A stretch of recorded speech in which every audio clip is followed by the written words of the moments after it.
Hi everyone, I'm going to talk today about spanning your overlay network across clouds. Ofer Ben Yaakov was supposed to present it, but unfortunately he had a serious back pain and he couldn't join us in Austin. So I hope he will feel better and I will present it instead of him. So I will go over the agenda. So we'll present the intercloud L2. We will present our motivation. Why did we choose to do that?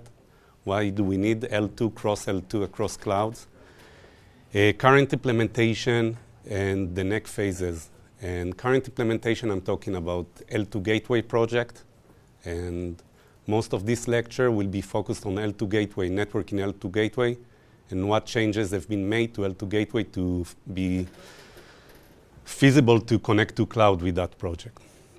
So when we are talking about stretch L2 between two data centers, we actually want the virtual overlay, the virtual subnet for the VM, so they will feel like they are on the same L2.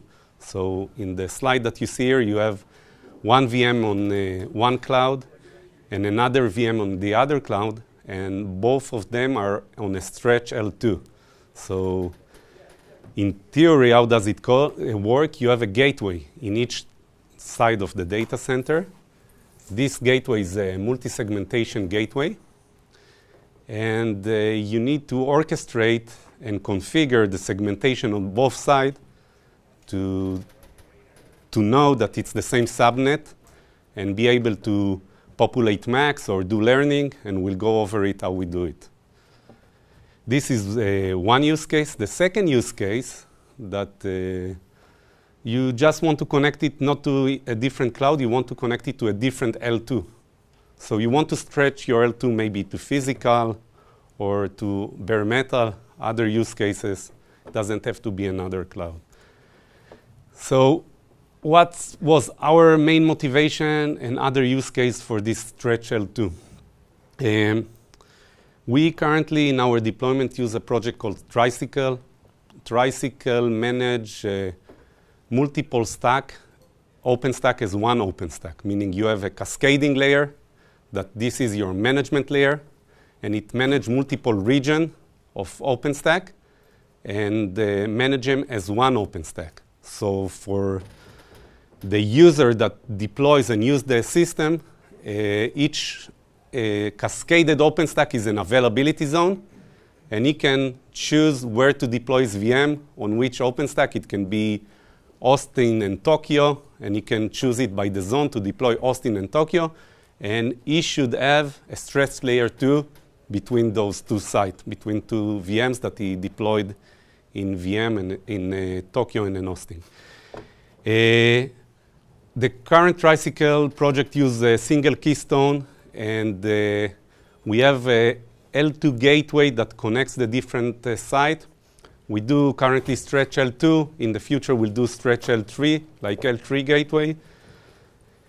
Other use case is L2 border gateway. For other use case, one of the most common use case we get is telco cloud that has a different site of different small region of OpenStack. And they need for their application a stretch L2 across those regions. So if you have a few regions of OpenStack and you want to stretch the L2, this is another use case. A third use case that we are actually doing is hybrid cloud. If you want the ability to have a stretch L2 between VPC that sits in Amazon or Azure or any other cloud, and to stretch it into your OpenStack cloud, or if you want a stretch L2 between your private cloud on your site and a public cloud someplace. So you can use this project. So now I will cover what we have currently in L2 Gateway project and what are the next phases and what is going to be pushed to L2 Gateway in the next release. So currently L2 Gateway is connecting bare metal machine and do a stretch L2 of bare metal machine into your OpenStack overlay. Meaning, on one side, you would have, and currently it's limited to that, but we will work on it in the future, to VXLAN segment inside the OpenStack and VLAN segments on the bare metal. I don't know if all of you are familiar. L2 Gateway is based on the OVS hardware VTEP schema. This hardware VTEP schema is supported by a lot of switch vendors, and there's some software emulation for it as well. In the L2 Gateway project, you can use software emulation for hardware VTEP schema or the regular one. In the bare metal implementation, it is based on learning, meaning the bare metal will populate their MAC. It will go into the VTEP hardware schema local MAC table, and it will be populated into Neutron. I will show you in a minute how it has been done. But the functionality that we need to connect to cloud is a bit different. We don't need only VXLAN to VLAN. We want VXLAN to VXLAN, or in a more general way, we want any segmentation to any segmentation, basically, and to be able to manage that. So the thing that we want to get in the end is to be able to connect any segmentation to any segmentation, and again, any segmentation in the other side, and some kind of orchestrator that orchestrates all these tunnel connections. L2 Gateway building block currently. So currently, if we look first on the devices, you have switches that are OVS DB schema capable. Then you can just place those switches. The L2 Gateway agent will talk with them. Another option are switches that can connect to a remote OVS DB schema and know how to work with it. And the last one is software emulation.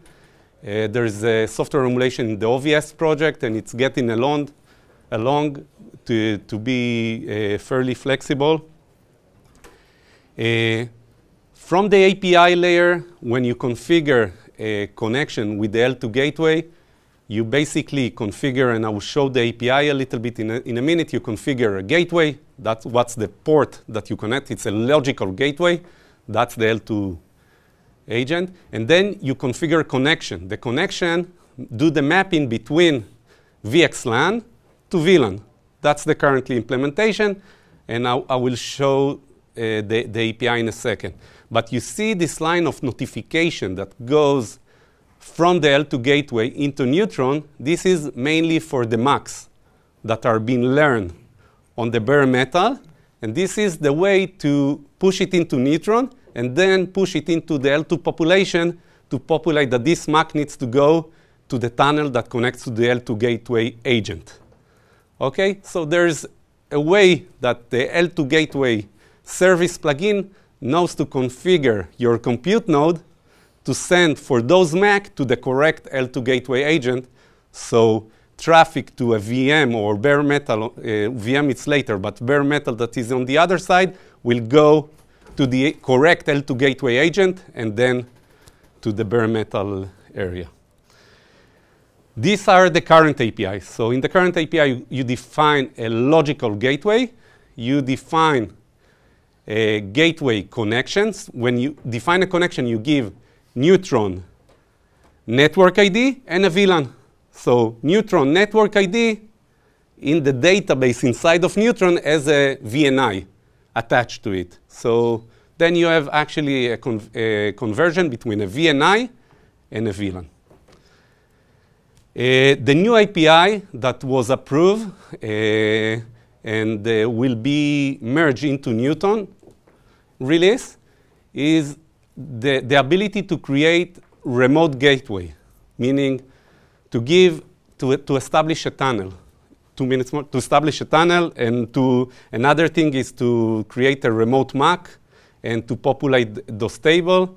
The status currently is that the offer did the work to extend the hardware VTEP schema to include tunnel ID on both sides. There's a patch in review about all this work inside the L2 Gateway. The next work needed to be done is currently the L2 Gateway work is not pluggable it's connected to Neutron, one service plugin that you cannot plug other implementation. So one of the work is to make it pluggable, so other vendors can plug their implementation inside it. For security or error proning, there's two options: having a top layer to manage, because it's fairly dangerous to connect two segments of two clouds. You need to do it very carefully. So, or you have a top layer that manage that. Another option that we are now looking at is to do it peer-to-peer, some way how MPLS work, that is peer itself one side to make sure that it can connect to the two sides. Next phases for the L3 are, because L3 is done by another layer, not the L2 gateway. It's been done by the reference implementation, DVR, Dragonflow, etc. Is to do a better integration between the project, so we can go and have the ability to manage L3 in a better way, that we don't have to go cross-site for the L2, L3 gateway on the other side, so we can distribute it. And the next phases, again, support different network segmentation protocols, high availability of the L2 gateway agent and the switch itself, and implement a plugin for Horizon and implement the pluggability inside Neutron for that. I have more time, or that's it? About a minute. If there are any questions, I will be happy to answer. I will do questions after. Okay. So that's it. That's basically, it's the code is out there, and it's been. You can try it. You can contact me or Ofer. Ofer Ben Yaakov is the main developer on this, and I will be happy to answer any questions. Thank you.